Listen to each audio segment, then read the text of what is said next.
Ese waba warigeze kwibaza igihe Google AdSense iguha amafaranga yawe? Abenshi dutangira YouTube cyangwa tukabloginga, tukabura kumenya neza uko gahunda yo kwishyurwa ikora. Uyu munsi turavuga kuri Google AdSense Payday. Ukamenya neza igihe amafaranga yacu azaziraho n'uburyo twakora kugira ngo tuzabone ayo mafaranga kuri Google AdSense zacu. Natwe turifuza gukura amafaranga, natwe turifuza kubona amafaranga nk'uko tuba twakoze tukavunika, natwe turifuza kubona uwo musaruro twakoreye kugira ngo natwe tugere imbere. Tuzicara imbere y'amakompiyuta yacu dukora ama-content, ariko tuba dutegereje ko tuzagira icyo duhembwa. Natwe rero dutegereje kumenya ngo Google AdSense mbese idusaba iki? Google AdSense yishyurwa gute? Google AdSense itugomba ayahe mafaranga tuba twakoreye? Ese ni angahe twemerewe kubikuza? Ibi byose rero tugiye kureba muri video hamwe, turebe amatariki Google AdSense ihembera, turebe n'igihe dushobora kubikuriza ku mafaranga yacu, aribyo bita AdSense Payday. Twihuse rero, abatazi iyi channel yitwa MD Empire TV ibagezaho ibiganiro bikora muri YouTube channel, tubashishikariza gukora subscribe. Twagiye rero tugeze kuri part 1. Part 1 iravuga ngo gusobanukirwa AdSense Payday. Kuko AdSense ifite gahunda y'ukuntu yishyuza abakoze content ku mbuga nka YouTube cyangwa blogs. Ntabwo wishyurwa buri munsi, aha ngaha tubyumve.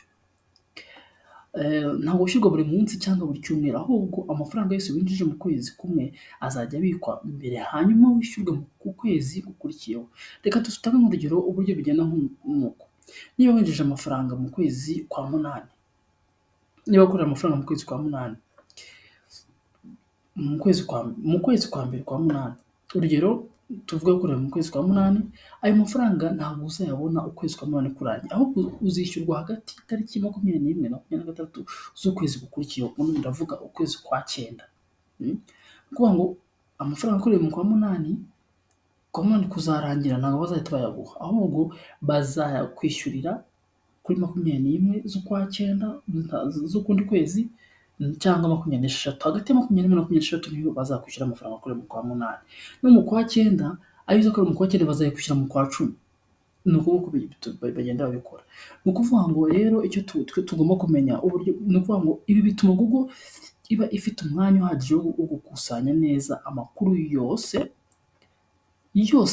winjije, ikusanya amakuru yose y'amafaranga yose winjije, ikemeza ko nta makosa yabayemo, ikemeza ko amafaranga ashyirwaho ariyo. Bityo rero Payday yawe izaba ari rimwe mu kwezi gusa, hagati ya 21 na 26 z'ukwezi gukurikiyeho. Twihuse rero, abazajya bagerageza mujye bimbaza muri comment. Tugeze kuri minimum payout thresholds. Minimum payout thresholds. Ni ukuvuga ngo reka tuvuze, ariko se ese nuko aya mafaranga yose binjije azahita igihe wageze kuri Payday? Ikibazo twagombye kwibaza. Oya, hari ikintu cy'ingenzi cyane cyitwa minimum payout threshold, ari iki ngiki tugiye kureba. Ni ukuvuga ngo Google AdSense yashyizeho umubare ntarengwa ugomba kugeraho mbere yo kwishyurwa. Uyu mubare rero ku bakoresha y'amadolari, ni amadolari 100. Ibisobanuro byoroshye ni ibi: niba winjije amadolari 25 mu kwezi kumwe, amadolari ukaba winjije mu kwezi kumwe, ndavuga ukwezi ukaba ukoze ibiganiro bakakugamba amadolari 25 kwezi kumwe, ayo mafaranga ntabwo uyabona mu kwezi gukurikiyeho, ahubwo azabika mu bubiko bwa AdSense, Google AdSense, kugeza igihe wageze ku madolari 100 cyangwa hejuru yayo. Ni ukuvuga ngo icyo tugomba kumenya, ntabwo ushobora kubikuza amafaranga ari munsi y'amadolari 100. Ibyo nta kintu rwose Google AdSense izagufasha. Ni ukuvuga ngo urugero, niba winjije amadolari 40 mu kwezi kwa munani, ukinjiza amadolari 30 mu kwezi kwa cyenda, ukinjiza n'amadolari 35 mu kwezi kwa cumi, ayo yose azakusanyirizwa hamwe, hanyuma uzishyirwe mu mpera z'ukwezi kwa 11, kuko aribwo wageze ku cyo bita threshold ya $100 cyangwa amadolari 100. Ibi bigufasha kwibuka ko kugira amafaranga make mu ntangiriro bidakuraho ko azahomba, ahubwo akomeza kubikwa kugeza ageze kuri ya ntera ya Google AdSense igusaba. Ibi ngibi ndumva rwose mubisobanukiwe, aho muzamusobanukira mujye mumbaza ikibazo muri comment. Twagiye tugeze kuri part 3, twihute. Part 3 yacyo bita verification and setup. Gusa ntabwo amafaranga yawe azahita aza kuri banki yawe uko wabibonye, uko wiboneye. Ugomba kubanza gukora ibintu by'ingenzi bitatu. Ibyo bintu se by'ingenzi bitatu ni ibihe? Reka tubirebe aha ngaha. Ibintu by'ingenzi bitatu aha ngaha aricyo bita address verification. Icya mbere ni address verification. Google izohereza pin code kuri post yawe, ariyo njye mwabonye ize mubasha. Iyo pin ikomeza, iyo pin niyo izakohereza ikomeza ko hari ikwemeza ko hari ko aho uri ariho kuko ni ukuvuga ngo igihugu ikohereje umuntu izajya imenya ngo wa muntu amafaranga tuzamwohereza niyo kuko. Iyo pin irimo imibare 6 igomba kwinjizwa muri AdSense account yawe kuko niwo waba wayohereje, ibanditseho izina rya channel yawe.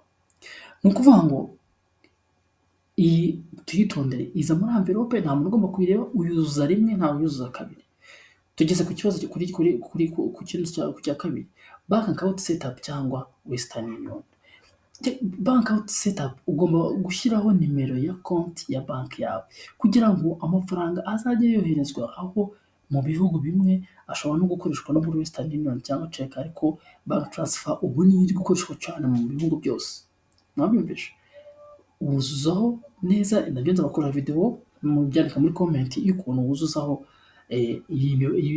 yuzuza Google AdSense kugira ngo bajye baguha, uhuza account Google AdSense na bank kugira ngo bahita bohereza kuri bank. Icya gatatu aricyo tax information submission. Google igomba kumenya niba usabwa imisoro mu gihugu cyawe. Ibi bikorwa binyuze mu guha Google amakuru yawe ya tax, kandi nibyo bizemeza ko amafaranga yawe atazahagarikwa. Iyo ibi byose birangiye uba wemejwe nk'umukozi wujuje ibisabwa, kandi amafaranga yawe azajya yinjira nta nkomyi. Ubu ni ukuvuga ngo twe murabizi ko tudasora aha ngaha dusura YouTube, ntabwo barabikora muri system, ahubwo twe dutanga umusoro ku gihugu kindi twafunguriye muri YouTube. Ubu ni ukuvuga ngo rero ibintu bitatu nibyo tugomba kumenya niba dushaka ko tuzabona amafaranga avuye kuri Google AdSense. Tugomba kumenya ibintu bitatu, aribyo address verification, aribyo bank account setup cyangwa Western Union, cyangwa tukamenya niba twishyuye imisoro tax information submission. Niho tuzagenda tujya kubikuza amafaranga yacu nta kibazo rwose biduteye. Icyo gihe tuzabikuza amafaranga yacu kuko n'ubundi tuzaba twayakoreye, tuzaba twujuje ibisabwa. Iki gihe Google AdSense izahuza na banki, izafata amafaranga yashyira kuri banki kuri konti twahuje nayo, noneho ibintu bikomeze kugenda neza. Tugeze rero kuri part 4 aricyo bita payment methods. Payment methods, nyuma yo gukora verification, ikibazo gikurikiyeho ni uburyo uzajya wishyurwa na Google AdSense. Igira uburyo butandukanye, ariko si bwose biba bihari mu bihugu, ntabwo biba butandukanye kubera n'ibindi bihugu urimo. Rero twihuse, uburyo bukoreshwa cyane ni bank transfer. Uburyo bukoreshwa cyane ubundi tumenyereye ni bank transfer, aho amafaranga ahita yoherezwa kuri konti yawe ya bank uyu munsi, mu minsi iri hagati y'umwe cyangwa 5. Iki gihe rwose iyo ikorana na banki yihutana biroroha, ihita yohereza ako kanya. Icya kabiri, mu bihugu bike ushobora gukoresha Western Union kugira ngo ubone amafaranga yawe. Hari uburyo bwa check, ariko ubu ntibukigaragara cyane kuko abantu benshi bahisemo gukoresha bank transfer kubera umutekano w'amafaranga. Kuri check ntabwo azamenya ikiza kugeraho, n'abandi bashobora no kuyifata. Ni ingenzi kumenya ko amafaranga ashobora gutinda. Ni ukuvuga ngo niba ukoresha bank transfer murabizi ko biratinda. Ni ingenzi kumenya ko amafaranga ashobora gutinda kubera bitewe n'uko banki yawe ikora. Niba bank transfer yawe ikora vuba, amafaranga ushobora kuyabona mu minsi mike rwose ugatangira, ko murabizi ibintu bya banki ni ibintu bifata process ndende. Hari igihe ukorana na banki ikabitinza, ukaba wabifata no mu minsi, wayabona no mu minsi 5 rwose nta gihindutse, bigafata icyumweru kugira ngo uhembwe. noneho rero tugeze kuri part 5. Part 5 ikintu cya gatanu cyanditseho ngo payment timeline breakdown. Ni ukuvuga ngo reka noneho turebe timeline yuzuye nk'uko amafaranga yawe ava kuri YouTube akagera kuri banki yawe. Ubwo tugeze kuri step, tugiye kureba noneho uburyo amafaranga yawe ava kuri Google AdSense ajya kuri banki. Ni ukuvuga ngo itariki ya mbere kugeza ku itariki 3 YouTube AdSense izirikana amafaranga yose yawe wabonye mu kwezi gushize. Aha ngaha mwabyumvishije, itariki ya mbere kugeza ku itariki 3 YouTube AdSense ikurikirana amafaranga yawe yose yabonye mu kwezi gushize. Turi kugenda ku itariki 20 kugeza ku itariki 21 kwishyurwa biracyari gukorwa, biri muri process, bari kubikora. Itariki 21 kugeza kuri 23 kwishyurwa biba byarangiye, bihita bigenda neza ubwo amafaranga aba ageze kuri banki yawe. Noneho nyuma yo kuri 26 amafaranga agaragara kuri banki account yawe, uba ufite access yo kuba wajya kuyabikuza nta kibazo. Ni ukuvuga ngo nyuma y'itariki 26 uba ugomba kujya kwishyuza amafaranga, uba ugomba kujya kureba amafaranga yawe ari kuri konti. Urugero, niba winjije amadolari 150 wenda mu kwezi kwa munani, ni ukuvuga ngo ku ya 3 Nzeri uba umaze kubona raporo yemeza ko amafaranga hagati ya 20 na 21 z'ukwa 9 ayo mafaranga aba arimo gutegurwa. Hanyuma hagati ya 21 na 23 Google AdSense ikohereza konti yawe, ikohereza konti yawe. Iyo banki yawe ikora neza ushobora kubona amafaranga mu minsi 2 cyangwa 3 nyuma yaho. Iyi gahunda niyo ituma abantu bose bamenya ko AdSense ifite consistency kandi ntibahure n'amakosa cyangwa delays cyangwa gutinda bitumye wenda batizera system. Ubona kuvuga ngo amafaranga yawe rwose uhita uyabona neza, akaza ukayabona kuri wacekinga banki yawe account yawe nyuma y'iyo tariki 23 amafaranga yawe rwose ntagirutse abageze kuri account yawe. Icyo nicyo bita payment timeline breakdown ya Google AdSense. Tugeze noneho rero kuri part 6 ariyo ya nyuma. Part 6 ivuga ngo common issues. Common issues ivuga ngo nubwo byose bigaragara ko byoroshye, hari ibibazo byinshi abantu bakunda guhura nabyo mu gihe bategereje amafaranga yabo ya Google AdSense. Icya mbere ni kutagera kuri threshold y'amadolari 100. Hari abantu bumva ngo ese ngiye ko mbona ntari guhembwa kandi wabonye amadolari wenda 35 cyangwa 51. Iki gihe rwose ntabwo uzategereza ko amafaranga uzayabona. Nk'uko twabibonye mbere, niba utarabona amafaranga agera ku madolari 100 ayo winjije azakomeza kubikwa. Abantu benshi tugira impungenge bashobora kumara amezi make badahema amafaranga kugeza igihe channel yawe izamukira. Ni ukuvuga ngo ugomba kwihangana kugira ngo ucekinge y'amadolari 100 azaba yagezeho kugira ngo uzavuge ati nemerewe guhembwa. Icya kabiri, kuba utarashyizeho uburyo bwo kwishyurwa. Ngo hari abantu baba baratangiye guhabwa views, amafaranga akaza ariko ntibashyireho bank account cyangwa Western Union. Ibi bituma amafaranga aguma kuri Google AdSense ntajya. Ngo aguma kuri Google AdSense yawe. Ngo waracekinga ukabona amafaranga ari kuri wenda niba ari amadolari 50 ari mukabona ari kuri Google AdSense, ariko kuko wowe nta kintu wujuje, ntiwahujije Google AdSense na account yawe ya bank, iki gihe amafaranga azigumira kuri Google AdSense. Ngo icya kane icya gatatu ni tax information. Niba utujuje neza forms za Google, amafaranga yawe ashobora gufatwa cyangwa agasubizwa inyuma. Ni ngombwa kumenya ko ibi bigomba gukorwa mbere y'uko utangira kwinjiza. Ubwo ngo ugomba kubanza kumenya ese igihugu cyawe kirasora, ese gisora gute, ukabihuza.